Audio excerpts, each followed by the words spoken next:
Bismillahirrahmanirrahim. Assalamualaikum warahmatullahi wabarakatuh. Innal hamdalillah nahmaduhu wa nasta'inuhu wa nastaghfiruh wa na'udzu billahi min syururi anfusina wa min sayyiati a'malina. May yahdihillahu fala mudilla lahu ومن يضلل فلا هادي له أشهد أن لا إله إلا الله وحده لا شريك له وأشهد أن محمدا عبده ورسوله ولقد قال الله تعالى في القرآن العظيم يا أيها الذين آمنوا اتقوا الله حق تقاته ولا تموتن إلا وأنتم مسلمون وقال الله تعالى أيضا كل نفس ذائقة الموت وإنما توفون أجوركم يوم القيامة فمن زحزح عن النار وأدخل الجنة فقد فاز وما الحياة الدنيا إلا متاع الغرور وقال الله تعالى أيضا أينما تكونوا يدرككم الموت ولو كنتم في بروج مشيدة وقال النبي صلى الله عليه وسلم وقال رسول الله صلى الله عليه وسلم من حديث عائشة رضي الله عنها أنها قالت سألت رسول الله صلى الله عليه وسلم عن الطاعون فأخبرني رسول الله صلى الله عليه وسلم أنه كان عذابا يبعثه الله على من يشاء فجعله رحمة للمؤمنين أما بعد فإن أصدق الحديث كتاب الله وخير الهدى هدى محمد صلى الله عليه وسلم وشر الأمور محدثاتها وكل محدثة بدعة وكل بدعة ضلالة وكل ضلالة في النار. Akhwati fiddin, a'azani wa a'azakunallah. Ibu-ibu yang dimuliakan oleh Allahu Jalla wa Ala, alhamdulillah pada kesempatan kali ini kita bisa bersua dan berjumpa di tempat yang mulia ini, fi baiti min buyutillah, di rumah Allah, di antara rumah-rumah Allahu Jalla wa Ala yang ada di muka bumi ini, untuk tujuan ta'ammuk dan tafaqquh fid din, untuk tujuan memperdalam din Allah dan agama Allahu Jalla wa'ala. Dan ini adalah satu kenikmatan yang sangat luar biasa yang kita dapatkan. Tidak semua muslimin, tidak semua muslimat mendapatkan nikmat sebagaimana yang kita dapatkan pada kesempatan kali ini. Doa kita dan harapan kita kepada Allahu Jalla Jalaluh, semoga apa yang kita lakukan ini terhitung sebagai amal saleh kita dan terhitung sebagai mizan hasanat kita, timbangan amal kebajikan kita ketika kelak terjadinya pengadilan Allah Jalla wa Ala di padang mahsyar. Doa kita dan harapan kita kepada Allah Jalla wa Ala, semoga apa yang kita lakukan ini sebagai caranya Allah Jalla wa Ala untuk menjatuhkan ridha dan rahmatnya atas kita semua, sehingga kita semua dimasukkan ke dalam jannahnya dan surganya tanpa ada hisab. Amin ya rabbal alamin. Salawat dan salam selalu tercurah kepada kita, salawat dan salam selalu tercurah kepada Nabi kita Muhammad sallallahu alaihi wasallam, Nabi yang telah menyampaikan amanah Allah, Nabi yang telah mengajarkan kepada kita tentang iman dan Islam, sehingga kita bisa merasakan manisnya keimanan dan lezatnya keislaman. Nabi yang telah bersabda di dalam satu hadis yang sahih, Rasulullah sallallahu alaihi wasallam menyatakan berkaitan tentang masalah kematian, terutama jika sekiranya berkaitan dengan masalah kematian. Qala Rasulullah sallallahu alaihi wasallam, mautul faj'ah akhzatu asifin, bahwasanya kematian mendadak adalah siksaan yang membawa penyesalan. Ibu-ibu yang dimuliakan oleh Allahu Jalla wa'ala, berkaitan tentang masalah kematian adalah sesuatu keniscayaan. Siapapun di antara kita ini pasti akan mendapatkan ajal, pasti akan mendapatkan batasan hidup di muka bumi ini, sebagaimana yang Allah Jalla wa'ala nyatakan dalam surah Al-A'raf, surah yang ke-7 ayat 34, yang dimana Allah Jalla wa'ala mengatakan likulli ummatin ajal fa idza jaa ajaluhum la yastakhiruna sa'atan wa la yastaqdimun. Setiap umat, siapapun umatnya, laki atau perempuan, yang tua ataupun yang muda, pasti memiliki ajal. Ajal di sini maksudnya adalah batasan kehidupan di muka bumi ini. Fa idza jaa ajaluhum la yastakhiruna sa'atan wa la yastaqdimun. Apabila ajalnya tersebut telah hadir, telah tiba, maka tidak mungkin untuk mengundurnya, mengulurnya. Meskipun satu saat, meskipun satu detik sekalipun. Dan juga tidak mungkin untuk memajukannya. Dan subhanallah, di dalam Al-Quran ataupun hadis Nabi SAW tidak menjelaskan yang namanya kematian tersebut harus tua terlebih dahulu. Banyak di antara kita yang mengaku masih muda, masih belia, diwafatkan dan dimangkatkan oleh Allah Jalla Jalaluh dengan caranya Allah Jalla wa'ala. Yang namanya kematian tidak ada syarat harus tua terlebih dahulu.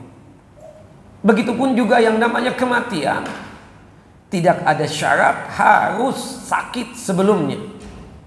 Banyak di antara kita ini yang mengaku diri sehat walafiat, Allah Jalla wa'ala mengangkatkan dan wafatkan dengan cara Allah Jalla Jalaluh. Kematian itu begitu dekat dengan kita. Kita semua ini, ibu-ibu yang dimuliakan oleh Allah Jalla wa'ala, telah diponis oleh Allah Jalla wa'ala mendapatkan hukuman mati. Siapapun di antara kita ini sudah mendapatkan ponis hukuman mati. Kita semua ini tinggal menunggu eksekusi dari Allah Jalla wa'ala. Kapan eksekusinya? Hanya Allah Jalla wa'ala yang maha mengetahui tentang hal itu. Kita sendiri tidak tahu. Kita sudah yakin kita ini diponis mati oleh Allah Jalla wa'ala. Tapi kapan eksekusinya? Wallahu a'lam. Hanya Allah Jalla wa'ala yang maha mengetahuinya. Maka oleh sebab itu, kematian itu sangat dekat dengan kita. Persiapkan sebaik mungkin untuk menyambut kematian tersebut dengan beramal dan beribadah. Subhanallah, sahabat yang mulia Abu Bakar As-Siddiq radhiyallahu anhu dan asisten beliau Bilal bin Rabah, ketika keduanya mengalami sakit, kemudian berada dalam ruangan yang sama dan kamar yang sama, Abu Bakar As-Siddiq berkata kepada Bilal, "Ya Bilal, kematian itu dekat sekali, lebih dekat daripada tali sandal kita. Sandal punya tali, bahkan menyambung dengan sandal tersebut. Kematian lebih dekat daripada itu." Sahabat yang mulia Abdullah ibnu Mas'udin radhiyallahu an pernah mengatakan seperti ini, "Likulli farhatin tarhatun." Setiap kebahagiaan pasti ada kesedihan. Wa ma muli'a baitun farahan illa wa muli'a tarahan. Subhanallah, kata sahabat yang mulia Abdullah ibnu Mas'udin radhiyallahu an, dan tidaklah suatu rumah dipenuhi dan diliputi oleh kebahagiaan dan kesenangan kecuali rumah tersebut juga diliputi oleh yang namanya kesedihan. Setiap kali ada canda tawa di rumah tersebut juga ada pastinya tangisan. Dan di setiap rumah tersebut Ada yang terlahir ke muka bumi ini sebagai makhluk yang baru. Ada di antara anggota daripada rumah tersebut yang diwafatkan oleh Allahu Jalla wa'ala. Subhanallah. Kata Waraqah bin Nawfal, yang dimana ucapan beliau ini sering dikenang oleh Umar bin Khattab dan diucapkan oleh Umar bin Khattab radhiyallahu an, la syai'un mimma tara tabqa bashashatuhu, tidak ada sesuatu yang abadi dari apa yang kamu lihat bergemerlapan. Yabqal ilahu wa yabnal mal wal walad, kecuali yang abadi hanyalah Allah Jalla wa'ala, Tuhan pencipta alam semesta. Sedangkan harta dan anak keturunan pasti akan lenyap. Kita semua ini pasti mati. Ibu-ibu yang dimuliakan oleh Allah Jalla wa'ala, itu sebagai mukaddimah untuk mengingatkan kita akan masalah kematian. Banyak sekali ayat-ayat Al-Quran dan hadis Nabi SAW yang menjelaskan tentang masalah kematian. Dan pastinya kita sangat paham, sangat mengerti tentang masalah ayat-ayat dan hadis-hadis Nabi SAW tentang masalah kematian. Berulang-ulang ustadz-ustadz kita, kiai-kiai kita, tuan-tuan guru kita mengingatkan tentang masalah kematian tersebut yang disisipi dengan ayat-ayat Al-Quran dan hadis-hadis Nabi Sallallahu Alaihi Wasallam. InsyaAllah pada kesempatan kali ini dengan durasi 3 jam ini, kita akan gunakan sebaik mungkin untuk mengupas tuntas tentang masalah pengurusan jenazah. Ada beberapa pembahasan yang akan kita bahas.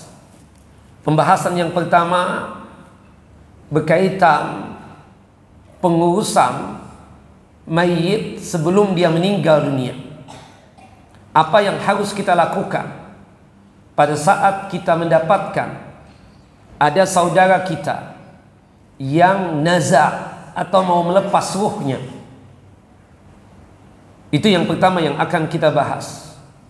Jadi pembahasan berkaitan tentang sikap kita pada saat kita mendapati ada seseorang yang akan meninggal dunia. Yang kedua, pembahasan puncaknya,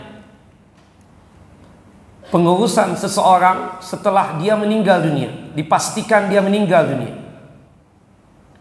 Nah, dalam pembahasan yang kedua ini ada beberapa poin yang akan kita bahas. Yang pertama, pengurusan jenazah sebelum dia dimandikan. Pengurusan jenazah sebelum dia dimandikan. Yang kedua, tata cara memandikan jenazah. Tata cara memandikan jenazah. Kemudian yang ketiga, tata cara mengkafankan jenazah. Tata cara mengkafankan jenazah. Kemudian yang keempat, tata cara sholat jenazah. Tata cara sholat jenazah. Kemudian yang terakhir, tata cara penguburan jenazah jika memungkinkan. Memang ibu-ibu tidak disarankan dan tidak disyariatkan serta tidak dianjurkan untuk mengantarkan jenazah ke pemakaman.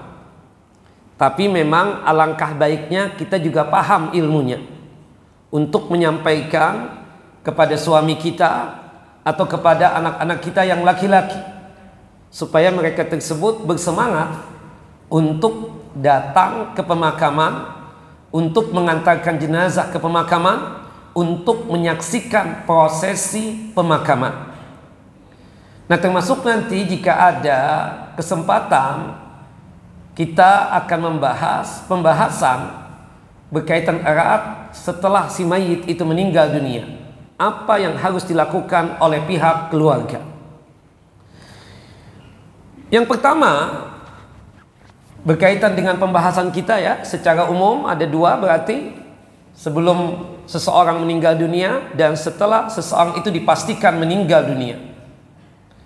Sebelum seseorang meninggal dunia, kita mendapatkan dia tersebut dalam kondisi naza.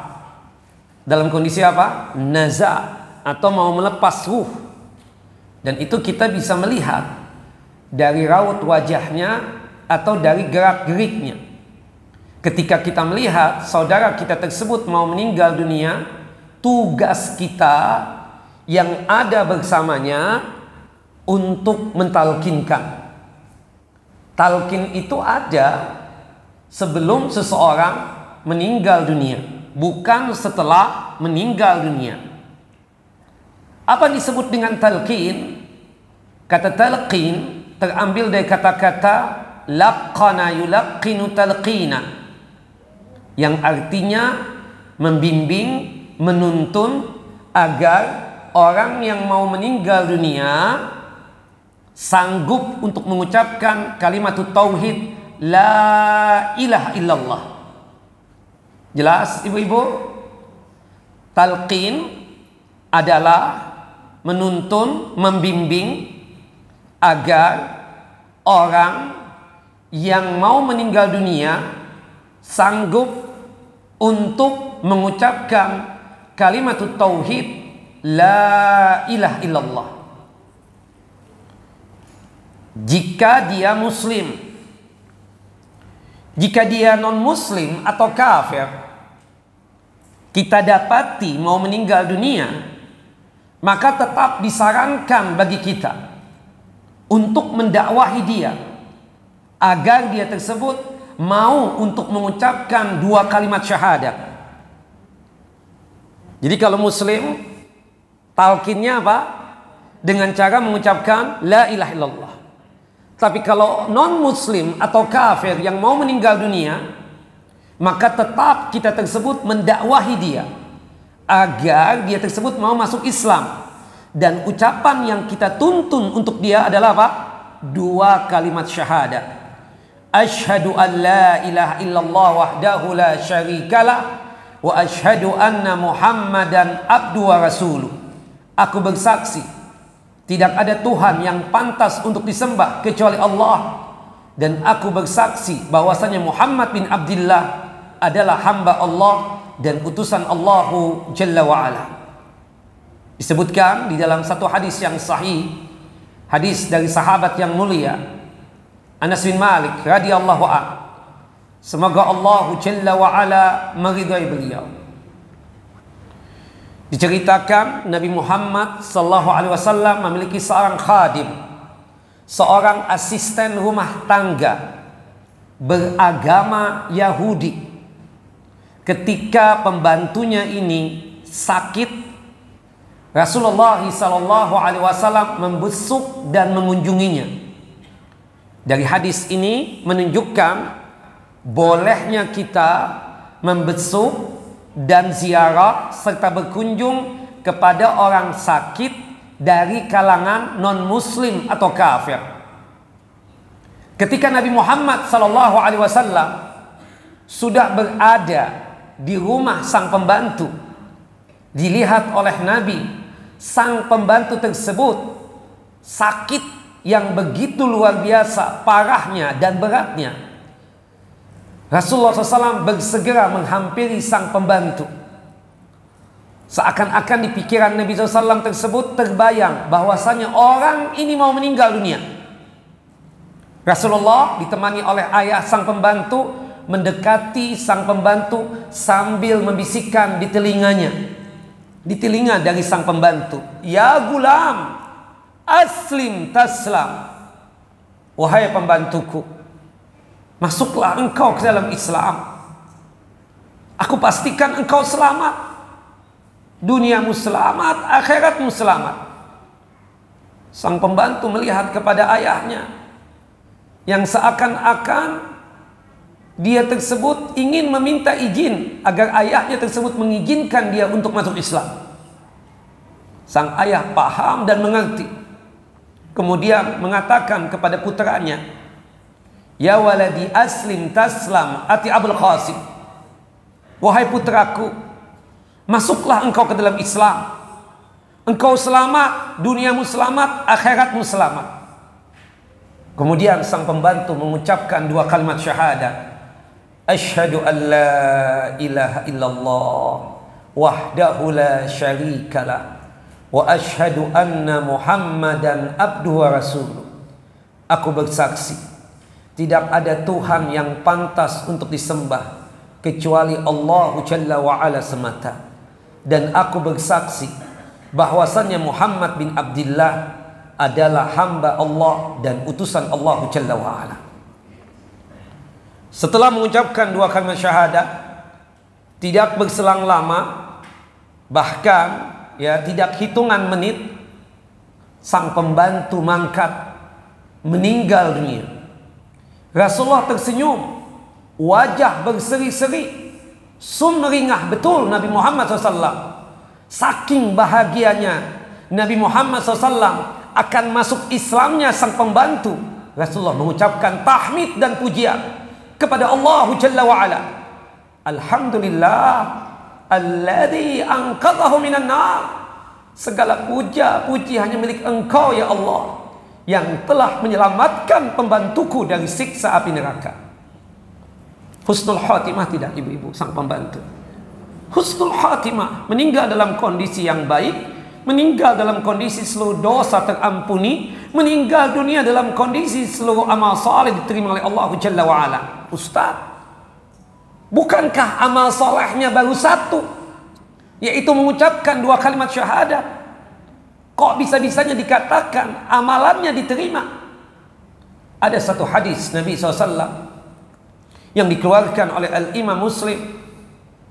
Qala Rasulullah sallallahu alaihi wasallam, Rasulullah sallallahu alaihi wasallam bersabda, "Idza aslama al-'abdu fa hasuna islamuhu, katabahu Allah lahu kull hasanatin kanat azlafuha wa muhiyat anhu kull sayyi'atin kanat azlafuha."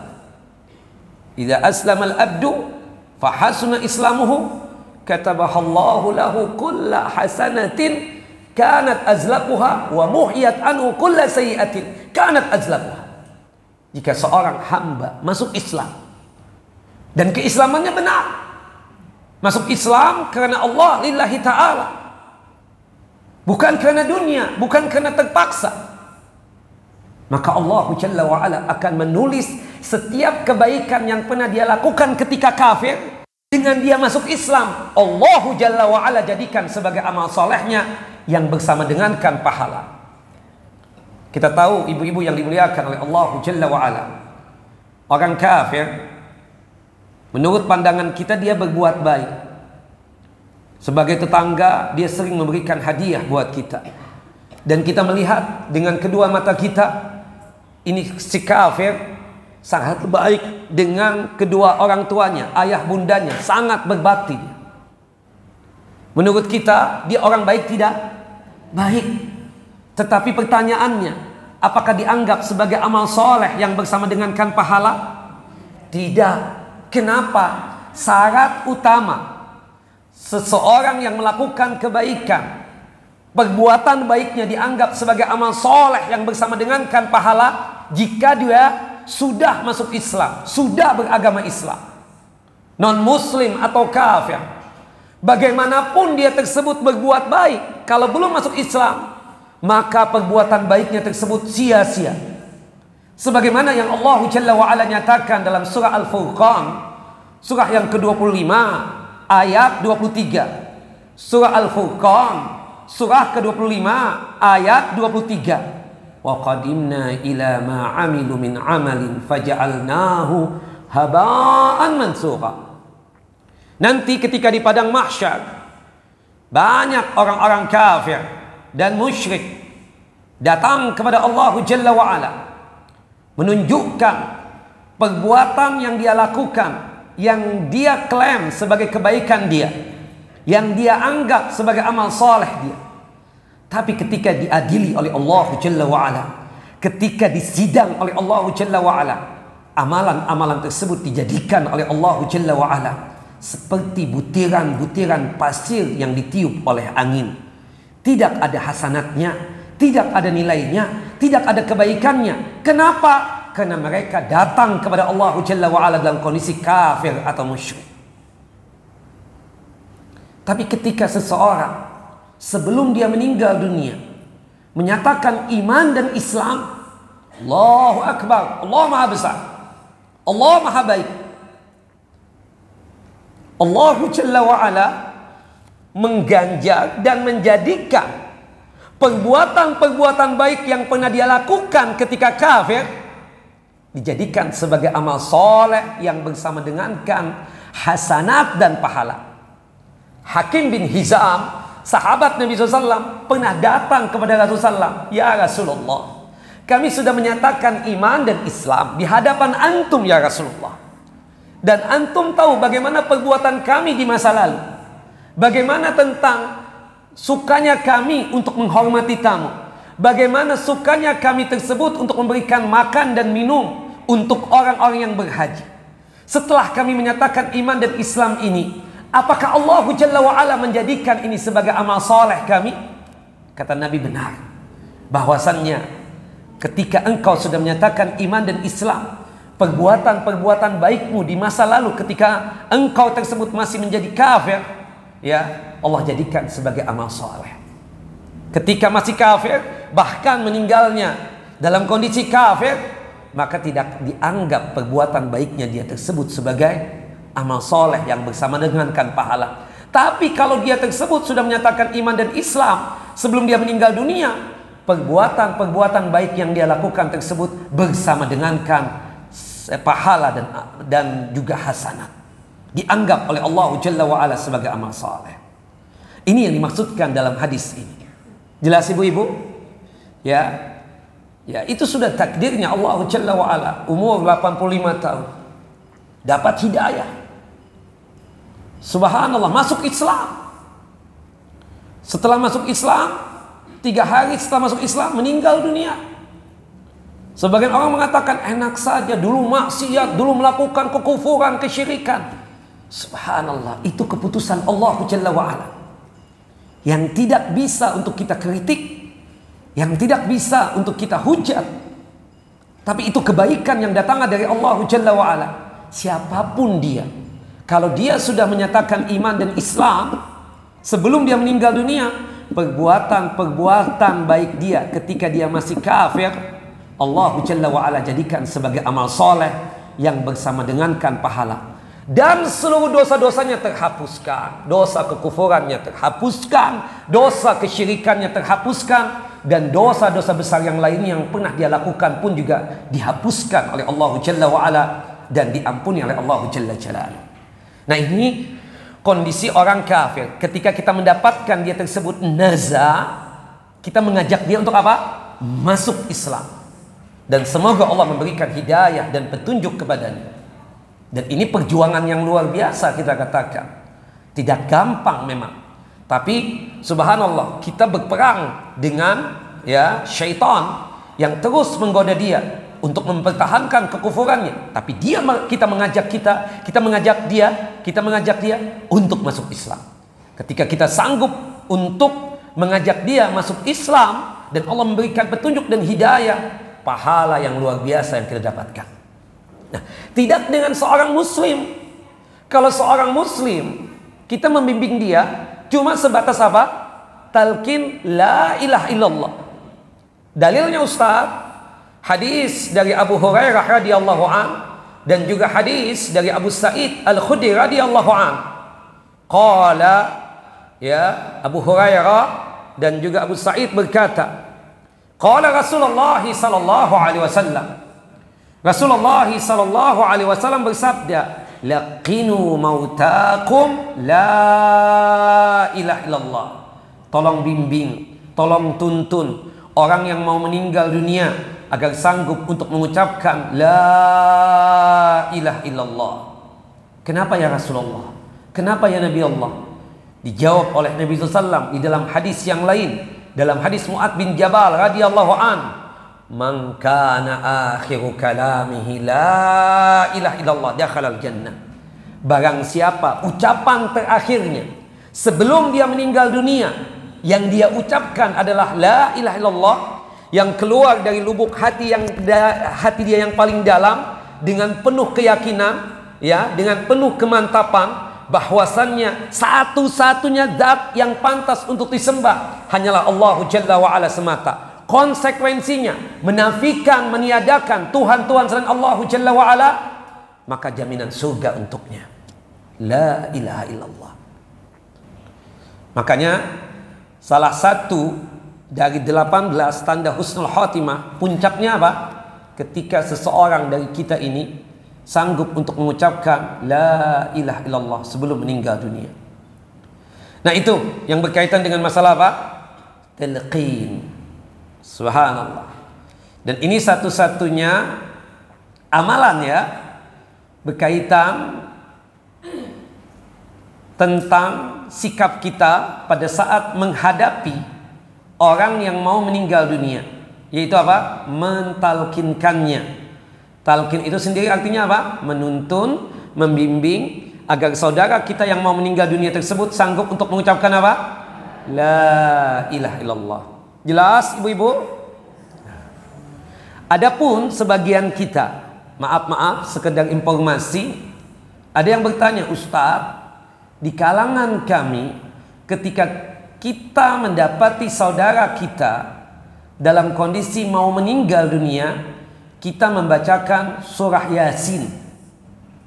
Ada satu riwayat yang disebutkan, "Iqra'u ala mautakum surat Yasin." Bacakanlah oleh kalian untuk orang yang mau meninggal dunia di antara kalian surah Yasin. Ini hadis dhaif. Hadisnya apa? Dhaif. Lakinnahu hadisun dhaifun. Fala yushra'u dzalika wallahu a'lam. Hadis ini apa? Hadis dhaif. Kita paham ibu-ibu, suatu ucapan Nabi dianggap absah dan sahih ketika derajat martabatnya itu sahih atau hasan. Berarti itu betul-betul dari Nabi sallallahu alaihi wasallam. Tapi ketika ulama hadis menghukumi bahwasannya itu ucapan bukan ucapan Nabi, istilahnya apa? Itu hadis dhaif. Bahkan yang paling tinggi ungkapan apa? Maudhu. Hadisnya apa? Palsu. Nah, sebenarnya sangat gampang untuk kita yang mendapatkan dari kita juga, ya, dari saudara-saudara kita yang mau meninggal dunia, cukup kita membimbing dia untuk mengucapkan apa? La ilaha illallah. Nah, termasuk juga ini sekedar tambahan ilmu. Kalau kita yang mengalami sakit, karena sakit ini kan jembatan kematian. Ibu-ibu yang dimuliakan oleh Allah Jalla wa'ala, ada dua jembatan kematian. Yang pertama sakit. Yang pertama apa? Sakit. Yang kedua legend. Tahu legend? Tua. Iya. Saya tidak mau untuk menyebut tua karena banyak yang tersinggung dibilang tua.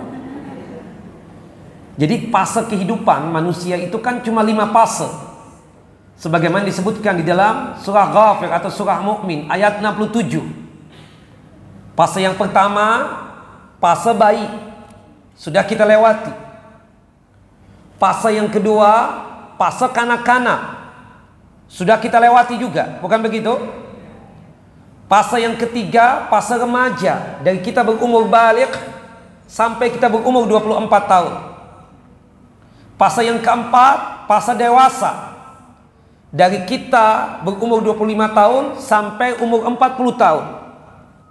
Nah, kita yang hadir di sini rata-rata itu sudah lewat umur 40 tahun, bukan begitu? Nah, berarti itu fase terakhir. Istilahnya apa ibu-ibu? Tua, legend. Nah, tua itu adalah jembatan kematian.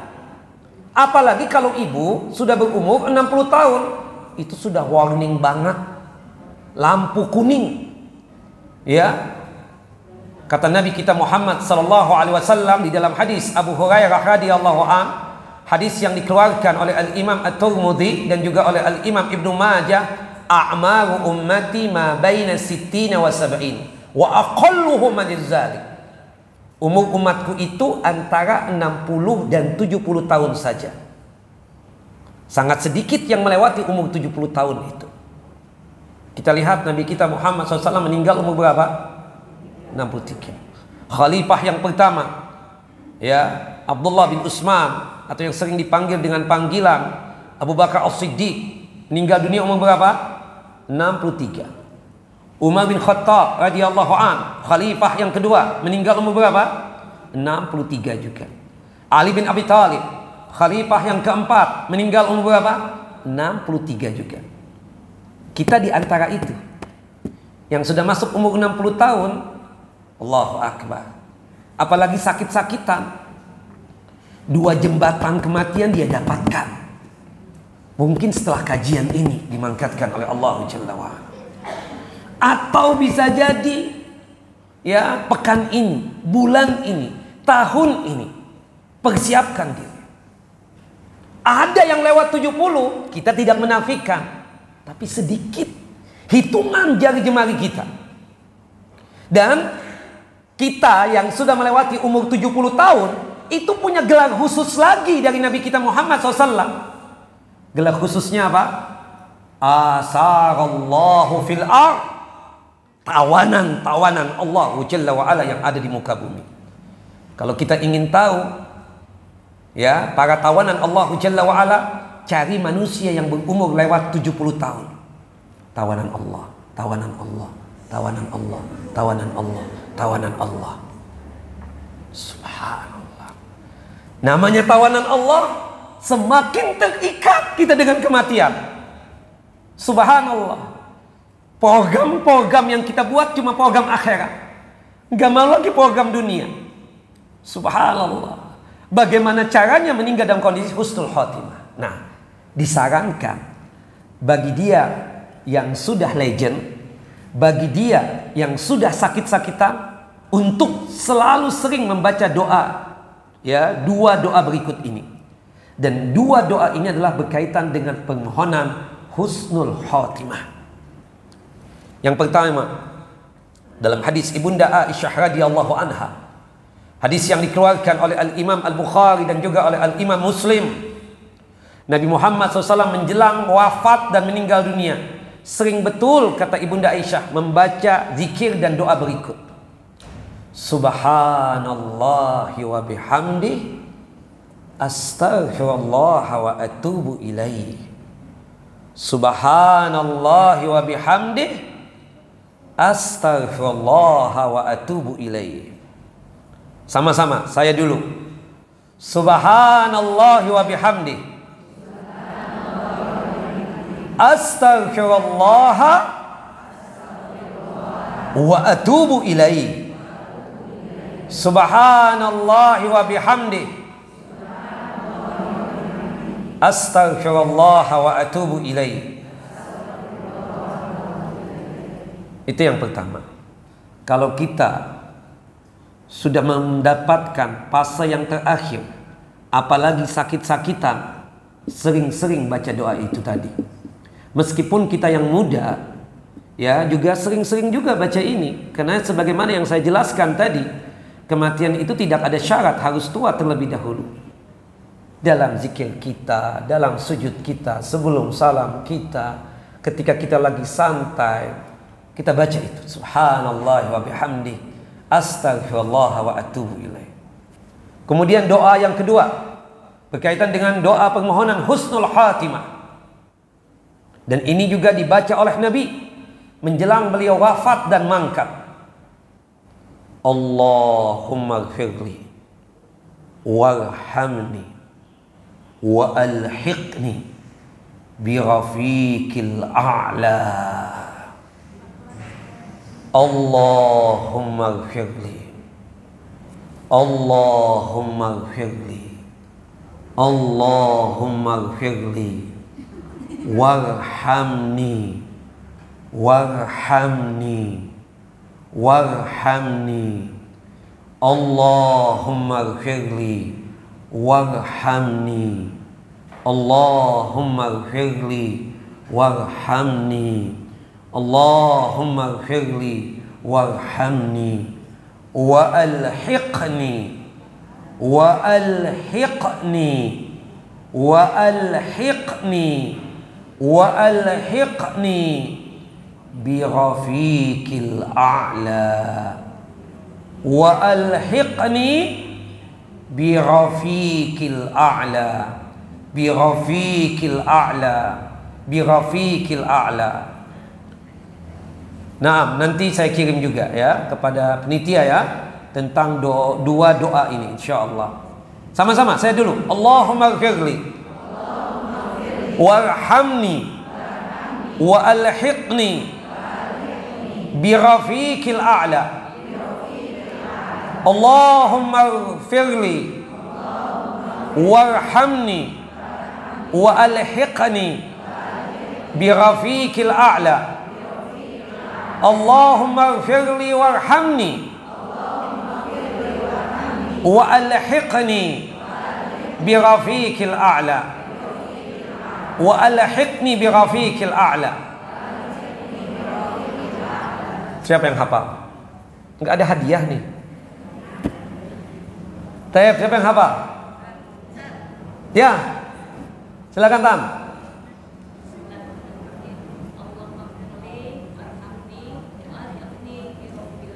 Nah, yang pertama subhanallah wa bihamdi astaghfirullah wa atubu ilaih. Ya, tante. Astaghfirullah wa atubu ilaih. Iya. Naam. Zakillah khairan Tante Ras dan Tante Evi ya, masyaallah. Baik. Yang pertama subhanallah wa bihamdi astaghfirullah wa atubu ilaih. Yang kedua Allahumma ighfirli warhamni wa alhiqni bi rafiqil a'la. Naam. Alhamdulillah. Baik. Hah? Artinya ya Allah. Yang nomor satu dulu. Oke. Subhanallah wa bihamdi. Maha suci Engkau ya Allah. Segala puja puji hanya untuk-Mu ya Allah dan milik-Mu ya Allah. Maha suci Engkau ya Allah. Segala puja puji hanya milik-Mu ya Allah dan untuk-Mu ya Allah. Astaghfirullah wa atubu ilaih. Aku meminta ampun kepada Engkau ya Allah dan aku bertaubat kepada Engkau ya Allah. Itu artinya subhanallah wa bihamdi astaghfirullah wa atubu ilaih. Jelas? Maha suci Engkau ya Allah. Segala puja puji hanya untuk-Mu dan milik-Mu ya Allah. Aku meminta ampun dan bertaubat kepada Engkau ya Allah.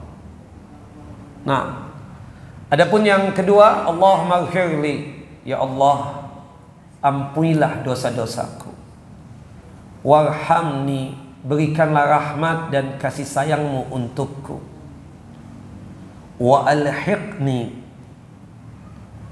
susulkan dan kumpulkan aku bersama orang-orang yang memiliki martabat yang tinggi.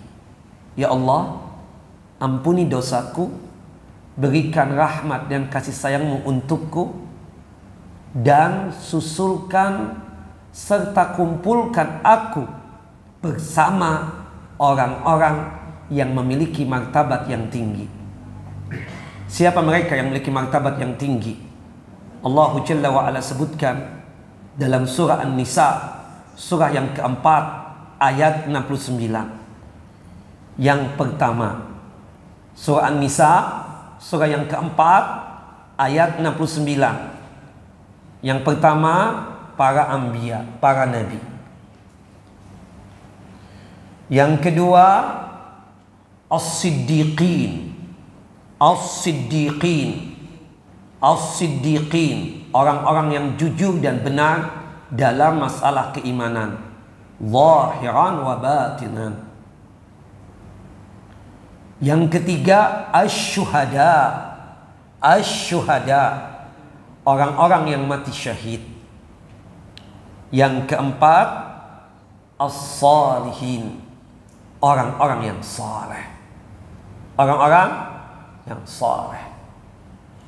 Jika kita sakit membaca doa ini, Allahumma ghfirli, ya Allah, jadikanlah sakitku ini sebagai cara Engkau untuk mengampuni dosa-dosaku.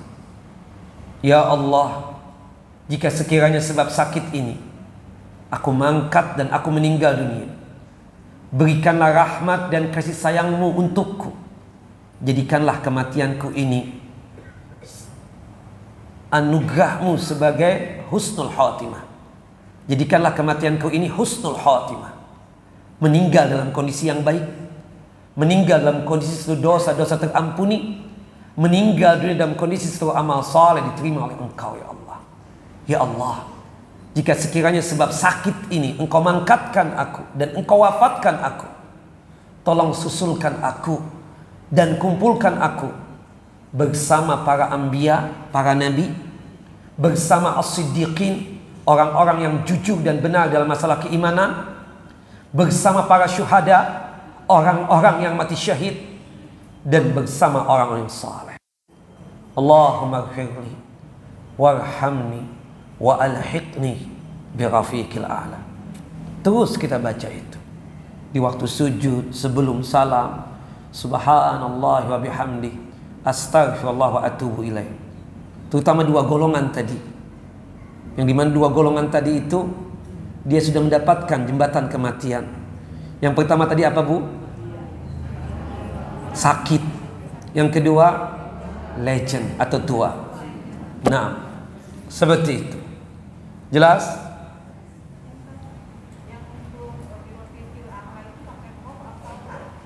Bil qaf, bi rafiqil a'la, bi rafiqil a'la, bi rafiqil a'la, qaf. Naam. Tapi ibu-ibu yang dimuliakan oleh Allah Jalla wa Ala, selesai kita dari pembahasan yang pertama, yaitu berkaitan dengan sikap kita pada saat kita mendapati ada orang yang naza atau mau meninggal dunia. Kita masuk kepada pembahasan yang kedua. Ketika si mayit itu sudah meninggal dunia, apa sikap kita? Yang pertama, kita paham, kita mengerti, kalau orang meninggal dunia, kalau dia bisa melihat saat dia hidup sekarang ini, itu pastinya mata apa? Terbuka dan melihat atas. Dan dianjurkan kita untuk apa? Tatmidhu ainaihi, memejamkan matanya. Sebagaimana yang disabdakan oleh Nabi kita Muhammad sallallahu alaihi wasallam di dalam hadis,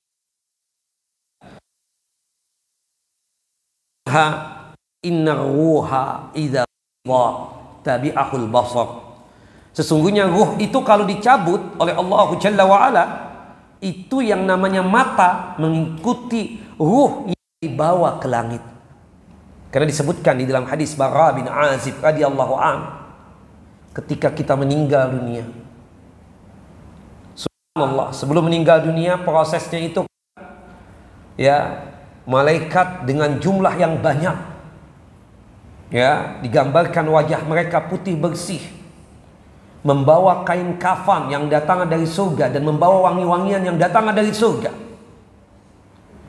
Malaikat-malaikat yang datang kepada orang muslim untuk menyaksikan prosesi kematiannya, digambarkan wajahnya itu putih bersih, jumlahnya banyak, membawa kain kafan dan wangi-wangian yang datang dari surga. Kemudian mereka duduk untuk menyaksikan prosesi kematian kita sebagai seorang muslim. Kemudian terjadilah sakaratul maut.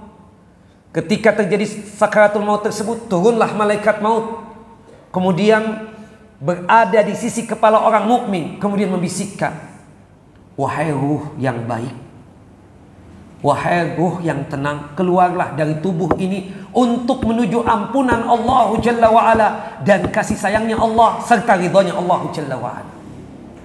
Kemudian ruh itu keluar begitu gampang, saking gampangnya dan saking mudahnya digambarkan oleh Nabi SAW seperti seseorang menuangkan air dari teko ke gelas.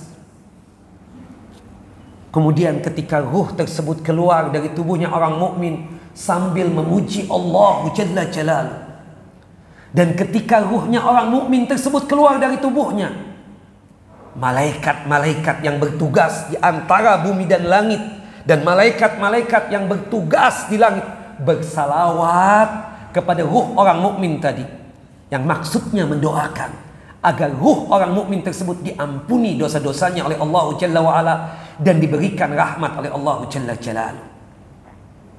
Ketika ruh orang mukmin tersebut keluar, dipegang oleh malaikat maut. Baru sekejap mata malaikat maut memegang, malaikat-malaikat yang bertugas untuk menyaksikan prosesi kematian orang mukmin tersebut mengambil ruh orang mukmin dari tangannya malaikat maut. Kemudian ruhnya orang mukmin tersebut diletakkan di kain kafan dan wangi-wangian yang mereka bawa dari surga. Kemudian ruh orang mukmin tadi diangkat ke langit. Makanya kita yang meninggal dunia, kalau sebagai seorang yang beriman, seorang muslim, pasti matanya ke atas, melihat ruh yang selama ini bersama dia, dimanapun dia berada, dibawa ke langit. Makanya matanya terbuka dan melihat ke atas. Inna ruha idza qubira tabi'ahul basar. Sesungguhnya ruh jika dicabut, itu mata melihat ruh yang dibawa ke atas tadi itu, ke langit. Subhanallah. Nah, nanti kita ceritakan di lain kesempatan bagaimana terjadi di langit nanti itu. Subhanallah, asyik ceritanya.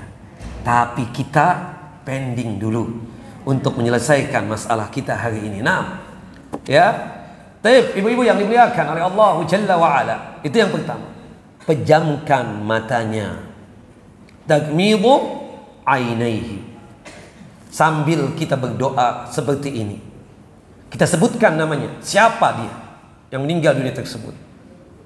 Allahumma ighfir li fulan bin fulan warfa darajatahu fil mahdiyin. Ya, udah nggak usah ditulis bu, nggak bakal sempat lah, legend begini. Nah, sudahlah, dengarkan aja dulu, panjang masalahnya. Allahumma ighfir li fulan bin fulan warfa darajatahu fil mahdiyin wa khlifhu fi aqibihi fil ghabirin waghfir lana wa lahu ya rabbal alamin wafsah lahu fi qabrihi wa nawwir lahu fihi. Ya Allah, ampunlah dosa saudara kami fulan bin fulan ini, atau fulanah binti fulan. Angkat derajatnya ya Allah bersama orang-orang yang mendapatkan petunjuk dan hidayah. Ya Allah, gantikan yang lebih baik untuk mereka-mereka yang ditinggal. Ya Allah, ampunilah dosa-dosa kami dan ampunilah dosa si fulan yang meninggal dunia ini. Ya Allah, Engkaulah Rabbul Alamin, pencipta pemelihara alam semesta ini. Wafsah lahu fi qabrihi, ya Allah, lapangkanlah kuburannya. Wa nawwir lahu fihi, dan berikanlah cahaya di kuburannya. Nah, nanti kita kirim ya, insyaallah. Kalau mencatat kelamaan bu, ujung-ujungnya habis mencatat kita. Nah, tapi ibu-ibu yang dimuliakan oleh Allah Jalla wa Ala, itu yang pertama ya. Ketika matanya terbuka, melihat ke atas, tugas kita apa? Memejamkan matanya sambil membaca doa tadi. Kita sebutkan namanya pada saat berdoa tersebut. Nah, yang kedua, sebelum dimandikan, kita tutupi tubuhnya dengan kain, sarung, spray atau yang sejenisnya. Ya, jangan sampai si mayit ini jadi barang tontonan. Kita tutup dari kepala, wajah, badannya hingga ke kakinya. Kita tutup. Jangan dibiarkan apa? Terbuka. Taqtiyatu jami'i badanihi bisawbin. Sebagaimana disebutkan di dalam hadis Ibunda Aisyah radhiyallahu anha. Naam. Kemudian selanjutnya, setelah kita tutupi tubuhnya itu dengan kain atau dengan sarung atau dengan apa? Spray atau yang sejenisnya, apapun kainnya boleh, tidak mengapa. Yang penting jangan sampai si mayit itu jadi apa? Barang tontonan ya. Kadang terbuka, terlihat begitu saja dengan kondisi yang sangat maaf ya, mungkin kita katakan sesuatu yang tidak baik sebenarnya untuk kita lihat. Maka hendaknya apa? Ditutupi dengan kain atau sarung atau yang sejenisnya. Nah, setelah itu sebelum dimandikan juga tubuhnya si mayit itu kita hadapkan ke arah kiblat dengan teknik kaki ke sana. Jadi tolak ukurnya tubuh yang sebelah kanan. Tubuh yang apa? Sebelah kanan. Ya, tubuh yang bagian kanan ini kita hadapkan kemana posisinya? Ke arah kiblat. Begitupun nanti ketika sudah dimandikan dan dikafankan, kita letakkan si mayit ini, tubuh yang sebelah kanan ini posisinya menghadap ke arah kiblat, sehingga orang yang takziah bisa langsung untuk apa? Mendapatkan jenazahnya. Dan perlu digarisbawahi ibu-ibu yang dimuliakan oleh Allah Jalla wa Ala, terjadinya salat jenazah setelah dimandikan dan dikafankan. Nah, ini proses awal ya. Terbuka matanya, kita pejamkan. Yang kedua, sambil kita doakan. Yang ketiga, ya, kita tutupi tubuhnya dengan kain, sarung atau yang sejenisnya, dari kepala, wajah, badan hingga kakinya. Kemudian yang keempat, kita arahkan tubuh sebelah kanan ke kiblat sebagaimana disebutkan di dalam hadis Salam Aqwa radhiyallahu an. Dan di dalam hadis Barra bin Ma'ruf, atau disebutkan di dalam hadis ya, tentang kejadian seorang sahabat yang meninggal dunia namanya Barra bin Ma'ruf. Barra bin Ma'ruf ini sebelum meninggal dunia berwasiat, ketika dia meninggal dunia, tolong tubuhnya tersebut dihadapkan ke hadapan kiblat. Ketika Muhammad SAW hijrah ke Madinah, kemudian bertanya tentang Barra bin Ma'ruf, sahabat sudah meninggal dunia. Kemudian ya Rasulullah, dia berwasiat pada saat sebelum meninggal dunia, tubuhnya itu dihadapkan ke arah kiblat. Sahih atau tidak sahih ya Rasulullah? Benar atau tidak benar? Kata Nabi, asabal fitrah. Dia tersebut mendapatkan apa? Fitrahnya. Memang seperti itu. Kalau ada di antara kita ini yang meninggal dunia, tubuh yang sebelah kanan ini, tubuh yang bagian kanan ini dihadapkan ke arah apa? Kiblat. Kepala ke sana, kaki ke sana. Seperti itu. Karena kiblat di sana kan? Sambil didoakan, Allahumma ighfir lahu warhamhu. Ya Allah, ampuni dosa-dosa Barra bin Ma'ruf. Warhamhu, berikan rahmat kasih sayang buat Barra bin Ma'ruf dan masukkan dia ke dalam jannah-Mu. Mandikan kan?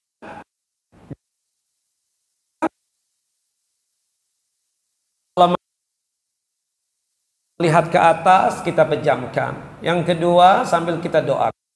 Yang ketiga, kita ambil sarung atau ya yang sejenisnya, kain misalnya, untuk menutupi seluruh tubuhnya. Kemudian selanjutnya kita hadapkan tubuhnya, tolak ukurnya tubuh yang bagian kanan kita hadapkan ke arah kiblat. Nah, setelah itu baru proses memandikan. Proses untuk apa? Memandikan. Tapi Ustaz, pertanyaan bagi mereka yang datang, kebetulan jenazah itu belum dimandikan, boleh enggak melihat wajahnya jenazah tersebut? Karena kita saudaranya, bahkan kita mahramnya. Boleh, tidak mengapa yang demikian. Ketika itu sahabat yang mulia Utsman bin Maz'un meninggal dunia, belum dimandikan. Rasulullah datang dalam kondisi dilihat oleh Nabi, tubuhnya Utsman bin Maz'un tertutup oleh kain. Kemudian Rasulullah SAW menutup bagian daripada membuka penutup bagian yang menutupi wajahnya Utsman bin Maz'un. Kemudian Nabi SAW mencium jidatnya Utsman bin Maz'un, kemudian memeluknya, wabaka. Kemudian Rasulullah SAW menangis. Sampai-sampai kata Ibunda Aisyah, hatta ra'aitu ad-dumu'a tasilu ala wajnataihi. Rasulullah meneteskan air mata sampai air mata beliau tersebut mengalir di jenggot-jenggot beliau sallallahu alaihi wasallam. Ini sebelum apa? Meninggal dunia. Tapi dengan catatan memang keluarganya atau teman dekatnya atau mahramnya. Poin penting ibu-ibu, kalau suami teman ibu yang meninggal dunia, ibu tidak perlu kepo dan tidak perlu pudul. Saya ingin lihat jenazah suamimu. Ngapain? Apa manfaatnya? Kita juga sebagai laki-laki ya tidak boleh ya ingin melihat jenazah perempuan yang bukan mahram kita. Ada apa? Tidak dibolehkan yang demikian. Seperti itu. Nah, anak bukan, ya, kemudian suami bukan, cucu bukan, saudara bukan. Tidak boleh. Kalau saudaranya mahramnya tidak mengapa. Yang demikian. Jelas ibu-ibu? Nah, kalau saudaranya mahramnya, monggo silakan. Atau mungkin teman dekatnya. Teman dekatnya dalam artian jenis kelaminnya sama, perempuan dengan perempuan, laki dengan laki, seperti itu. Tidak mengapa yang demikian. Wallahu a'lam bissawab. Nah itu tidak mengapa yang demikian. Itu sebelum dimandikan sambil didoakan. Sebagaimana doa yang kita bacakan tadi itu, Allahumma ighfir li fulan bin fulan warfa' darajatahu fil mahdiin wa akhlifhu fi aqibihi fil ghabirin waghfir lana wa lahu ya rabbal alamin wafsah lahu fi qabri wa nawwir lahu fihi. Jelas ibu-ibu? Nah, baru kita tahapan memandikan. Nah, di sini sebelum memandikan ada hal-hal yang harus kita perhatikan dalam masalah tata cara memandikan jenazah tersebut. Ya. Yang pertama, bagi kita yang ingin memandikan, persiapkanlah persiapan berikut ini. Persiapannya macam-macam ya. Berkaitan dengan persiapan-persiapan yang harus kita siapkan. Yang pertama, mempersiapkan 2 kain atau 2 sarung. Oke. 2 sarung atau 2 kain. Kalau yang meninggal dunia itu laki-laki ya boleh ya, sarungnya laki-laki. Kalau perempuan ya sarung perempuan. Tapi kalau Ustaz pakai sarung laki-laki misalnya yang meninggal perempuan nggak ada masalah, tidak mengapa, itu teknis. Nah, nanti kita akan jelaskan fungsi 2 sarung ini ya. Yang kedua adalah ya sabun, kemudian daun bidara kalau ada, atau yang sudah menjadi sabun daun bidaranya nggak ada masalah. Yang ketiga, kapur bagus. Kapur apa? Kapur bagus. Kemudian selanjutnya sisir. Apalagi yang meninggal dunia apa? Wanita. Wanita kan asumsi kami ya, asumsi saya ini rambutnya panjang-panjang. Nanti kan akan disisir. Dan panjang itu kemudian dijadikan apa? Kuncir 3. Ya, 1 di depan, 2 di belakang, kayak tanduk begitu. Kemudian setelah dikuncir, kuncir atau satunya apa? Jenis apa? Kepang. Kuncir sama kepang sama tidak? Apa yang membedakan? Yang mana yang paling mudah buat ibu? Kepang apa kuncir? Kuncir saja begitu. Kalau begitu kuncir saja kalau mudahnya ibu. Sebenarnya teknisnya sama, mengikat rambut itu. 1 di depan, yang kedua dan ketiga di belakang ini. Setelah dikuncir, 3-3-nya nanti diletakkan di belakang lehernya. Jelas ibu-ibu? Makanya perlu kita apa? Sisir. Kemudian yang selanjutnya handuk. Handuk untuk apa? Mengeringkan tubuhnya. Handuk untuk tujuannya untuk apa? Mengeringkan tubuhnya. Jangan basah-basah nanti kita angkat kemudian kita letakkan di kain kafan. Harus kita keringkan. Nah, kemudian hal-hal yang diperlukan lainnya ya. Sabun jelas ya, kita katakan tadi sudah kita jelaskan ya, seperti itu. Nah, itu diantaranya. Adapun berkaitan dengan sikat gigi misalnya ya, itu kita katakan itu cuma sekedar untuk memudahkan saja untuk membersihkan apa? Mulutnya. Kalau misalnya ada sesuatu di mulutnya itu. Ya, kalau ada alhamdulillah, kalau enggak bukanlah satu kelaziman. Selanjutnya juga yang harus kita sediakan, kita katakan ya, berkaitan dengan sebelum memandikan itu adalah berkaitan dengan keperluan-keperluan yang harus ada pada saat kita memandikan tersebut, seperti gayung misalnya ya, karena nggak mungkin kita meskipun itu air mengalir lewat apa? Lewat selang misalnya, nggak mungkin kita siram begitu ya. Meskipun bisa aja, coba dengan gayung itu lebih apa? Lebih lemah lembut kita kepada si mayit tadi. Apalagi siramnya itu kencang banget gitu kan. Nah, itu tidak dibenarkan. Wallahu a'lam bissawab. Nah, ini tahapan awal ya. Persiapannya seperti itu. Persiapannya seperti itu. Wallahu a'lam bissawab.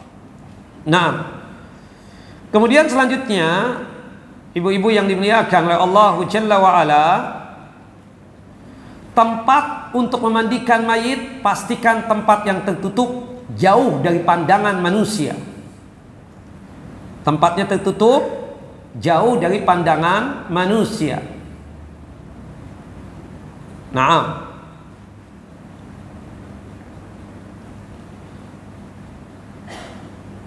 Sudah ibu-ibu? Tempatnya tertutup dan jauh dari pandangan manusia, baik pandangan laki-laki ataupun pandangan perempuan. Ya, yang meninggal perempuan Ustaz, dan kita kan yang ngurusin juga perempuan. Ibu, aslinya kita itu tidak boleh melihat induk auratnya kita, induk auratnya orang lain yang berkaitan jenis kelaminnya sama. Kita laki-laki tidak boleh melihat induknya aurat laki-laki yang lainnya, kubulnya dan duburnya. Makanya tidak boleh itu laki-laki satu kamar mandi dengan laki-laki yang lainnya. Begitupun juga perempuan dengan perempuan yang lainnya kan, tidak dibolehkan seperti itu. Ya, tidak boleh kita memamerkan apa? Induk aurat kita. Itu aslinya. Nah, makanya nanti ada tahapan-tahapan kan untuk apa? Untuk menutupin auratnya. Selain tempatnya tertutup, juga pastikan ketika kita memandikan ya, tempatnya tersebut juga tertutup. Nah, juga dengan kain tadi yang kita sediakan itu dalam rangka untuk apa? Menutup auratnya. Kain yang pertama itu kita gunakan untuk apa? Menutup auratnya. Terutama kalau untuk wanita dari dadanya sampai betisnya. Sampai mana? Betisnya. Kalau untuk laki-laki dari pusar sampai ke lutut. Ya, untuk laki-laki dari pusar sampai ke lutut. Jelas ibu-ibu? Nah, jadi ini poin paling penting. Hatta anak perempuan dengan ibunya misalnya, satu kamar mandi, mandi bareng-bareng sama-sama, nggak boleh aslinya. Seperti itu. Yang boleh cuma satu. Ingin mandi sama-sama itu siapa? Suami istri. Nah, jadi kesimpulannya kita katakan, melihat aurat yang sama jenis kelaminnya dengan kita, terutama aurat induk, yaitu kubul dan dubur, hadza haram, tidak dibolehkan kecuali darurat. Nah, makanya nanti yang saya terlupakan ya, untuk persiapan itu termasuk kita menggunakan apa? Sarung tangan yang plastik itu loh. Ya, bolehlah yang kain yang waslap, nggak ada masalah. Seperti itu. Nah, dan kita tidak boleh ya ketika mengenakan misalnya berkaitan tentang terutama berkaitan dengan kubulnya itu secara langsung dengan tangan yang tanpa ada penutup sarung tangannya. Nggak boleh. Oh, ini kan Umi Ana juga misalnya. Enggak. Harus dengan adab etikanya seperti itu, dengan menggunakan apa? Waslap misalnya. Dan juga jangan sampai menyakitkan dengan menggunakan apa? Misalnya, maaf banget kalau bahasa kurang sopan, sikat WC misalnya, nggak boleh. Karena ada orang yang nggak mau pegang misalnya bagian itu, dia gunakan itu. Hadza haram. Jadi automatically Ustadz kita memegang bagian itu, memegang tapi tidak langsung. Karena bisa jadi ketika kita pijit-pijit perutnya ada kotorannya yang keluar. Tidak mungkin kita main siram pakai selang begitu saja. Iya kan? Pakai semprotan. Enggak. Pasti ya ada sesuatu yang kita pegang bagian itu. Darurat namanya. Tapi tidak langsung. Makanya kita gunakan apa? Tangan ya. Itu teknisnya seperti itu. Wallahu a'lam bissawab. Baik, ibu-ibu, sudah jam 10. Ada istirahat sebentar 15 menit ya. Ya, kita rehat sebentar selama 15 menit, nanti habis ya rehat 15 menit, kopi break ya. Kita kembali lagi ibu-ibu ya. Barakallahu fikunna, jazakunallahu khairan. Wa sallallahu Muhammad wa ala ali Muhammad. Assalamualaikum warahmatullahi wabarakatuh.